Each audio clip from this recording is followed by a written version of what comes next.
Welcome back to my channel presented by into the night. इस कहानी की शुरुआत में हमें ट्रेंजियो नाम के एक आदमी को दिखाया जाता है जो कि एयरपोर्ट में बैठ के न्यूज़ देख रहा होता है। वहाँ पर एक न्यूज़ रिपोर्टर लेडी बेहोश हो पड़ी होती है और मुख्तलिफ इलाकों में बंदे सारे बेहोश हो रहे हैं। उसको ये बात पहले से मालूम थी। वो एक गार्ड से गन लेता है और सीधा प्लेन में जाता है जो कि मास्को जा रही होती है। वहाँ पर अभी पायलट मौजूद नहीं हो और नहीं आता। यहाँ पर एक और पायलट मौजूद होता है जिससे कहते हैं प्लेन टेक ऑफ करो। वो साफ इनकार कर देते हैं, मैं नहीं करूँगा। वो उसके हाथ पे वार कर देता है जो कि उसे बहुत तकलीफ होती है। और भाई पैसेंजर्स बैठे होते हैं, वहाँ पर आता है, कहता है किसी को प्लेन उड़ाना आता है। वहाँ पर एक लेडी बैठी होती है जो कि पहले से पायलट होती है बहुत पहले, और वो प्लेन को टेक ऑफ कर लेती है। तो वो ट्रेंजियो से पूछती है कि तुमने प्लेन को हाईजैक क्यों किया। वो कहता है मैं नाटो का एक सोल्जर हूँ। उसे ऐसी बातें मालूम है जो कि बहुत खतरनाक। वो कहता है सूरज की किरणें बहुत ज़्यादा खतरनाक हो गई हैं, जो भी उसके आगे जाता है वो ख़त्म हो जाता है। बेशक वो घर के अंदर हो, बाहर हो, जिधर भी हो। जापान में भी पहले ये वाक़या हो चुका है। हमें उन सूरज की किरणों से बचना होगा। हमें उन सूरज की किरणों से 2 कदम आगे रहना होगा, हमेशा उससे आगे चलता रहना होगा। इसलिए मैंने प्लेन को हाईजैक किया। अब जो प्लेन का एक और पायलट होता है जिसका हाथ जख्मी किया था, वो जिसका नाम मैथ्यू होता है, उसे बहुत ज़्यादा तकलीफ हो रही होती है। तभी एक लेडी आती है, उसके हाथ पे बैंडेज करती है। वो लोग फैसला करते हैं जैसे ट्रेंजियो कहेगा ये लोग ऐसा ही करेंगे। वो कहते हैं हमें इसकी ट्रेंजियो की बात माननी चाहिए। जो सेल्विया जो कि मेन पायलट है और मैथ्यू पायलट होता है, वो कहते हैं हमें उसी जगह पे उतारना चाहिए जहाँ ट्रेंजियो कहते हैं। हम हालांकि हमें इसकी बात पे यकीन नहीं है क्योंकि वो अभी गन पॉइंट पे है। तभी पीछे और पैसेंजर्स को पता चल जाता है इस बात का पता चल जाता है। उसमें से एक पैसेंजर्स की तबीयत खराब हो जाती है और एक पैसेंजर उठ के उसकी मदद करने के लिए आता है। टर्किश पैसेंजर उसकी मदद के बहाने उस नेचुरस की गन खींच के उसे गन पॉइंट पे कहता है तुम्हें वॉशरूम में जाना होगा। उसे वॉशरूम में बंद कर देते हैं। इसके बाद और पायलट होता है जो कि कहता है ट्रेंजियो ने हमें वेस्ट वाली साइड पे मोड़ दिया है, जो कि हम बहुत जल्दी वेस्ट वाले एयरपोर्ट पे उतरने वाले हैं और नीचे हम उतर के ट्रेंजियो को किडनैप करवा के हम अपनी जान बचा सकेंगे। एयरपोर्ट पे वो देखते हैं नीचे बहुत सारे प्लेन होते हैं जो कि इमरजेंसी में लैंडिंग के वहाँ पर बहुत सारे प्लेन क्रैश होकर ठहरे होते हैं, इसलिए वो वहाँ पर लैंड नहीं करते। मैथ्यू पायलट और यहाँ पर जितने पैसेंजर्स बैठे होते हैं वो देख के ये समझ जाते हैं कि ट्रेंजियो झूठ नहीं बोल रहा, उसकी बात सच है। तब भी उसे वॉशरूम से निकालते हैं, उससे पूछते हैं सारी बात सच बता दो। उसने कहा मुझे जितना पता था मैंने बताया, जो कि मुझे मेरे सीनियर ने बताई है। बस मैं इतना जानता हूँ कि हमें सूरज से 2 कदम आगे रहना होगा, तभी हमारी जान बच सकती है। हमें ऐसे ही करना चाहिए। और प्लेन के मेन पायलट सेल्विया और मैथिया स्कॉटलैंड में लैंड करते हैं प्लेन को, जो कि बहुत ही मुश्किलों से लैंड करते हैं। सामने दीवार में टक्कर आने लगती है लेकिन बच जाते हैं। सभी लोग नीचे उतरते हैं और सबके मोबाइल में नेटवर्क आ जाते हैं और ये सब देखते हैं आधी दुनिया ख़त्म हो चुकी होती है। इसका मतलब ये है कि मैथ्यू की एक बात सच थी। इनको पता चलता है कि सूरज निकलने के बाद ही किसी बंकर में छुप जाएं तो तब भी इनकी मौत हो सकती है। इसलिए तय करते हैं कि इन्हें सूरज से आगे रहना होगा। सूरज निकलने से पहले इन्हें दूसरे देश जाना होगा जहां पर ये अपना पेट्रोल रिफिल कर सकें और खाना उठा के ले सकें। ये अपने खाने की पूरी सप्लाई रखते हैं और साथ में अपने प्लेन में पेट्रोल भी रिफिल कर लेते हैं और ये वहाँ से टेक ऑफ कर लेते हैं। इसके बाद इनके रिलेटिव के मैसेज आना लग जाते हैं जो कि बहुत पहले आए थे, क्योंकि अब वो सब मर चुके हैं। अब ये कनाडा में लैंड करेंगे क्योंकि इन्हें फ्यूल को रिफिल करना होगा और खाना लेना होगा। और इनके साथ क्लाइमेट एक्सपर्ट भी होता है। इस प्रॉब्लम को सबको पढ़ के सुनाता है कि इस सूरज को हर 11 साल बाद मैग्नेटिक फील्ड रिवर्स हो जाता है। बट इस बार जब वो रिवर्स हो रहा था उसकी इंस्टेंटनी बहुत ही कमज़ोर थी। इस वजह से सूरज की किरणों से धरती के गामा रेज़ेस में तेजी से इजाफा हो रहा है। अब इन्हें समझ लग चुकी है कि किस तरह सूरज की किरणें लोगों को मार रही है। अब इन सबको इस प्रॉब्लम का पता चल चुका है। पीछे तुर्किश पैसेंजर्स इंटरनेट पे देखते हैं इस प्लेन में 3 ऐसे आदमी हैं जो कि आतंकवादी हैं। इन्हें कुछ समझ नहीं आ रहा था कि इन्हें उन तीनों से डील कैसे करनी चाहिए। तभी तो उन 3 आदमियों से एक आतंकवादी शैंपम की बोतल खोलता है। एक वहाँ पर बूढ़ा आदमी बैठा तो उसे ऐसा लगता है कि किसी ने फायर किया है। वो उठ के दरवाज़ा खोलने की कोशिश करते हैं, यहाँ पर धक्का लगता है तो वो नीचे गिरता है और वो मर जाता है। इसे एक एक्सीडेंट समझा जाता है जो कि वो सीरियस नहीं लेते। तब ये कनाडा में लैंड कर लेते हैं जहाँ पर इन्हें फ्यूल और खाने की चीज़ों को दोबारा रिफिल करना है। लेकिन अब ये उन 3 आतंकवादियों से छुटकारा पाना चाहते हैं, इसलिए उन तीनों से कहते हैं हमारा रेडियो खराब हो चुका है, तुम तीनों को रेडियो लाना होगा। वो तीनों कहते हैं हमारे साथ 2 लोग और जाएंगे। और उसके बाद एक लड़की और एक लड़के को लेके वहाँ से चले जाते हैं और जिस बूढ़े की मौत हुई थी उसे भी दफन कर देते हैं। और अब जो ये पांचों के पांचों रेडियो लेने जाते हैं, इन्हें रेडियो अब मिल जाता है। इनमें एक लड़का होता है, उसे पूरे प्लान का पता होता है। उसे किसी भी हाल में इस आतंकवादियों को इसी जगह पे छोड़ना होगा। उससे इन तीनों को एक कमरे में बंद कर देता है। वो लड़का उस लड़की को भी प्लान बता देता है, लेकिन वो कहते हैं हम इन तीनों को साथ लेके जाना होगा। वो लड़का उसे साथ लेके जाता है, लेकिन वो उसकी बात नहीं सुनती। वो अकेला ही इस रेडियो को लेके कार पे चला जाता है। वो सारे उसके पीछे भागते रहते हैं और वो किसी तरह उस प्लेन में चढ़ जाता है। वो तीनों प्लेन में गोली चलाते हैं, जिससे एक शीशे में गोली लग जाती है जो क्रैक हो जाता है। अब प्लेन टेक ऑफ हो चुका है। अब वो 3 आदमी और एक लड़की यहीं पर रह जाते हैं।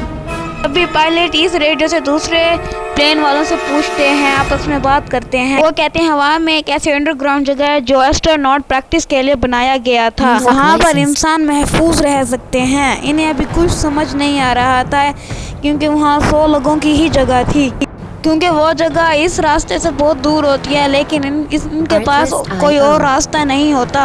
कितनी देर में अलार्म बजना शुरू हो जाता है जो कि लैंडिंग गियर का होता है। मैथ्यू को पता चल जाता है उन 3 आतंकवादियों से एक आतंकवादी लैंडिंग गियर में छुप गया है और वो तय करता है वो प्लेन को और स्पीड से उड़ाएगा ताकि वो सांस ना ले सके और उसकी मौत हो जाए। और अब वो प्लेन की स्पीड बहुत तेज कर देते हैं। वो शीशा जिसमें आतंकवादियों ने गोली मारी होती है वो अचानक क्रैक होकर टूट जाता है। प्लेन का सारा ऑक्सीजन खत्म हो जाता है। सबको सांस लेने में प्रॉब्लम हो रही थी। इस प्लेन में एक ऐसा बच्चा होता है जिसे सांस का अस्थमा होता है और वो टर्किश पैसेंजर से एक ऑक्सीजन पाइप से उसके नाक में ऑक्सीजन की पाइप लगाता है जो कि उससे अब ठीक लग रहा होता है और जो वो शीशा होता है उसको भी कवर कर लेता है।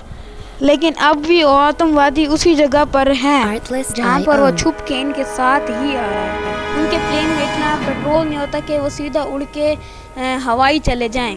तभी पायलट स्लेविया कहती है कि हमें अलास्का में इमरजेंसी लैंडिंग करनी होगी, लेकिन सबसे पहले जो लैंडिंग गियर में आतंकवादी छुपा हुआ है उसका काम ठिकाने लगाना होगा, तभी लैंड हम कर सकते हैं। और ट्रेंजी और टर्किश मैन एक और आदमी वहाँ पर पहुँच जाते हैं यहाँ जहाँ पर वो आतंकवादी छुपा होता है और ट्रेंजियो उसको उसके गन पॉइंट उसको मार देता है, ख़त्म कर देता है। उसके बाद पैसेंजर्स उस टर्किश मैन को घेर लेते हैं क्योंकि उसके सामान में बहुत कीमती हीरे मिले होते हैं। प्लेन में सबसे पहले जिसकी तबीयत खराब हुई थी उसने बताया था कि उसने हीरे निगल लिए हैं, इसलिए उसकी तबीयत खराब हो गई थी, जिसके बाद उसकी मौत हो गई थी। और अब वो हीरे टर्किश मैन के पास मिले हैं और अब वो सबको बता देता है मैं हीरों की स्मगलिंग करता हूँ। और वो हीरे मैंने म्यूजियम से चुराए थे जो कि बेश कीमती हीरे थे। जिसकी तबीयत खराब हुई थी उसके दफनाने से पहले वो मेरे हाथ में था, इसलिए उसे दफनाने से पहले मैंने उसके पेट से हीरे निकाल लिए थे। और अब जब टर्किश मैन का साइज सबको पता चल जाता है सब इसको क्रिमिनल मानते हैं और उसे हाथ कड़ी से बांध देते हैं। इसके बाद वो लैंड कर लेते हैं और टूटी हुई विंडो को रिपेयर और पेट्रोल को रिफिल कर लेते हैं। सबको वोट करना होता है इस तुर्किश को साथ ले जाना या नहीं। जो ट्विंस होता है वो इसे वोट नहीं करता और सबको पता था जब मैं नाटो में काम कर रहा था और वहाँ सबसे पहले गामा रेडिएशन का पता चला था कि वो लोग ऐसी शेल्टर बनाने की कोशिश कर रहे थे जो शेल्टर इंसानों के लिए महफूज रहे, वहाँ पर सूरज की किरणों का कोई भी असर ना हो। शायद उन्होंने शेल्टर बना ही लियो, लेकिन मुझे नहीं पता वो शेल्टर्स कहाँ हैं। इसके बाद सब तय करते हैं ये टर्किश मैन को अपने साथ ले जाएंगे और एक बार फिर से ये इस जगह से टेक ऑफ कर लेते हैं। और अभी एक और बात पता चलती है, जो गामा रेज है वो फ्रूट्स को, खाने को, हर चीज़ को ख़राब कर रही है, क्योंकि जो चीज़ें ये खाने के साथ ले आए थे वो सब में टेस्ट नहीं है। इसका मतलब सारी चीज़ खाना की चीज़ें आहिस्ता आहिस्ता दुनिया से ख़त्म हो जाएंगी। जो भी लोग बचेंगे शायद उनकी भूख से मौत हो जाएगी। अब उस मैथ्यू पायलट को दिखाते हैं जो कई घंटों से प्लेन उड़ा रहा होता है। अब उसकी भी नींद से हालत ख़राब हो रही होती है, उसका दिमागी तवाज़ुन ख़राब हो रहा होता है और वॉशरूम में जाता वहाँ जाकर बेहोश हो जाता है। जो उसके हाथ में जख्म था वो उसने पूरे जिस्म में कोइस फैला दिया होता है और ये समझ जाते हैं इन्हें किसी भी हाल में हॉस्पिटल लेके जाना होगा। इनके साथ एक नर्स होती है, वो कहती है मैं हॉस्पिटल में इसका ऑपरेशन कर सकती हूँ। वहीं अब सिल्वी के ऊपर जिम्मेदारी है जो इस प्लेन को लैंड करना है, लेकिन इस प्लेन को लैंड करवाने का इतना आइडिया नहीं होता। लेकिन वो यूट्यूब से कई सारे वीडियोस देख के प्लेन को लैंड करवा लेती है और इस बार इन्होंने उस जगह लैंड करवाया है जहां नेटो का हेडक्वार्टर है, जहां ट्रेंजो को सब कुछ पता चला था। दरअसल इन्हें यहाँ पर उम्मीद होती है कि नेटो ने यहाँ पर ऐसे बंकर्स बनाए हैं जिनमें हम महफूज रह सकते हैं। और अब ये 3 टीमों में डल जाते हैं। एक टीम का काम होता है मैथ्यू को हॉस्पिटल लेके जाना, दूसरी टीम का काम होता है वो नेटो के हेडक्वार्टर को ढूंढे जहाँ पर इन्हें वो बंकर्स मिल सकें जहाँ पर ये महफूज रह सके। और तीसरी टीम का ये काम होता है वो प्लेन को रिफिल कर दे, खाने और पेट्रोल को फिर से रिफिल कर दे। अब देखा जाए तो तीनों टीम अपने काम में लग जाती हैं। सबसे पहले उस टीम को दिखाया जाता है जो मैथ्यू को लेके हॉस्पिटल गई होती है। वहाँ पर नर्स उसका इलाज करके उसे दवाइयाँ लगा के उसका पॉइजन कम हो जाता है। और दूसरी तरफ उनको दिखाया जाता है ट्रेंजो और टर्किश मैन को जो नेटो के ऑफिस गए होते हैं। यहाँ पर ट्रेंजो और टर्किश मैन के आपस में बहस होना शुरू हो जाती है। इन दोनों के बीच WWE हो जाती है जिससे ट्रेंजो उसके माथे पे मारता है जिससे वो बेहोश हो जाता है और खून निकलने लगता है। जो इनका तीसरा साथी होता है वो रिकॉर्डिंग सुन रहा होता है और उसे पता चल जाता है कि बंकर्स कहाँ पर हैं और उसे लोकेशन का पता है।